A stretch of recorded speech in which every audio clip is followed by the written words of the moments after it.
Shalom sahabat yang baik hati, salam sehat selalu bagi kita semuanya. Marilah kita bersatu di dalam doa. Allah Bapa dalam Yesus Kristus, terima kasih Tuhan untuk segala penyertaan-Mu, kebaikan-Mu di dalam kehidupan kami.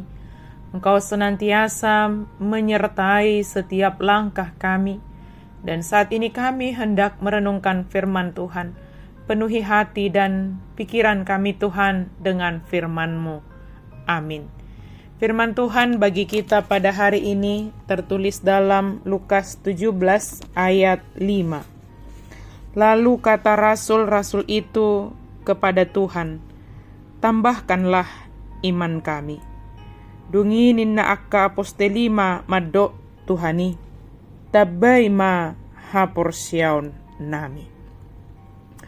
Tambahkanlah iman kami. Dalam pasal 17 ini, kita akan membaca beberapa nasihat yang disampaikan oleh Yesus kepada para murid-muridnya. Seperti contoh tentang mengampuni dan menegur. Menegur bukan berarti menunjukkan setiap dosa yang kita lihat.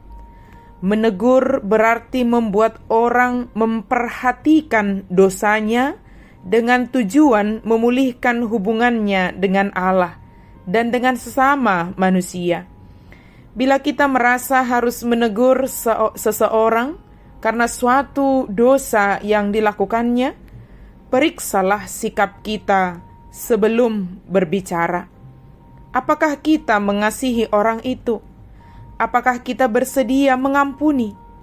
Kalau menegur tidak berkaitan dengan pengampunan, maka itu tak akan menolong orang yang berdosa tersebut.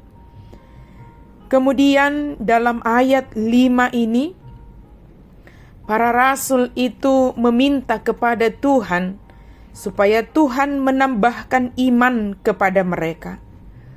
Permohonan murid-murid itu sungguh-sungguh. Mereka menginginkan iman yang dibutuhkan untuk pengampunan. Namun Yesus tidak langsung menjawab permintaan mereka, sebab besarnya iman tidaklah sepenting kesungguhannya. Apakah iman itu?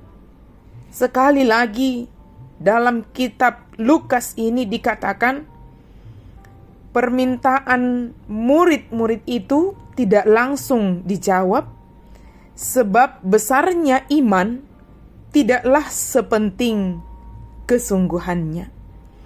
Iman adalah kepercayaan dan kesetiaan penuh kepada Allah yang menghasilkan kesediaan untuk melakukan kehendak Tuhan Yesus.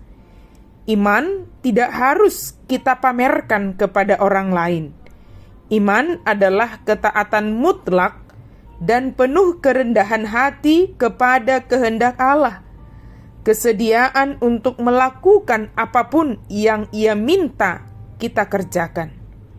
Besarnya iman tidaklah sepenting jenis iman yang benar, yakni iman kepada Allah kita yang maha kuasa.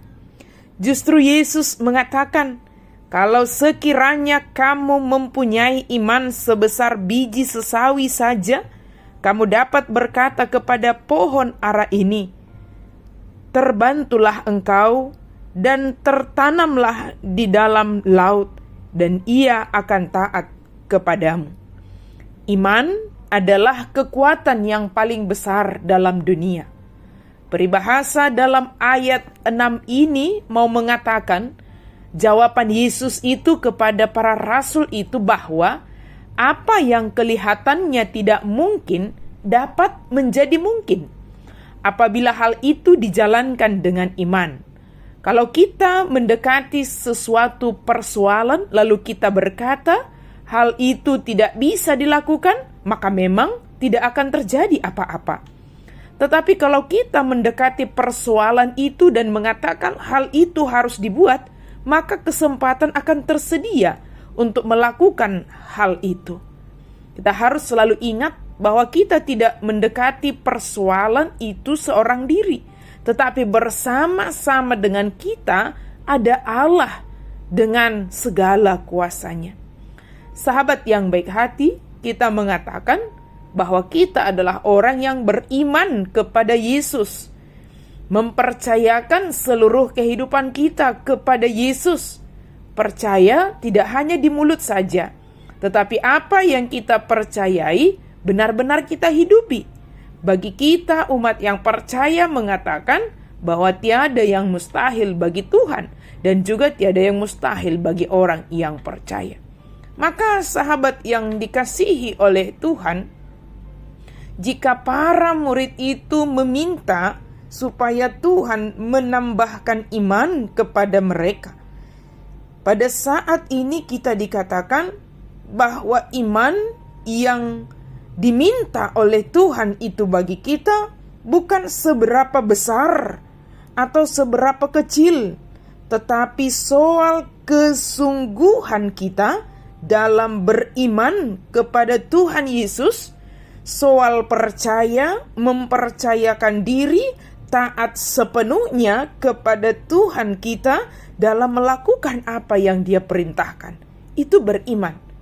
Jadi bukan soal memamerkan, bukan soal menunjukkan, tetapi kesungguhan hati dalam menaati apa yang diperintahkan Tuhan Yesus, dalam melakukan apa yang diperintahkan oleh Tuhan Yesus, dan kesungguhan hati dalam mempercayakan diri kepada Tuhan Yesus. Sebab di sanalah akan terjadi apa yang kita imani, bahwa tiada yang mustahil bagi Allah dan tiada yang mustahil bagi orang yang percaya. Berimanlah dengan kesungguhan hatimu, dan berimanlah dengan penuh ketaatan sepenuhnya kepada Tuhan Yesus. Lakukan perintahnya dengan sungguh-sungguh. Amin. Mari kita berdoa. Terima kasih Tuhan untuk firman-Mu. Kami sungguh bersyukur Engkau memilih kami sebagai pengikut Kristus, orang yang percaya kepada Yesus Kristus, beriman kepada Yesus Kristus.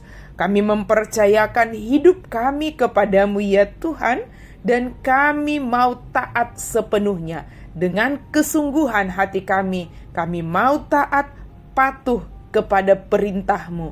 Biarlah hidup kami adalah hidup yang senantiasa taat melakukan perintah Tuhan. Dalam nama Yesus kami berdoa dan bersyukur. Amin.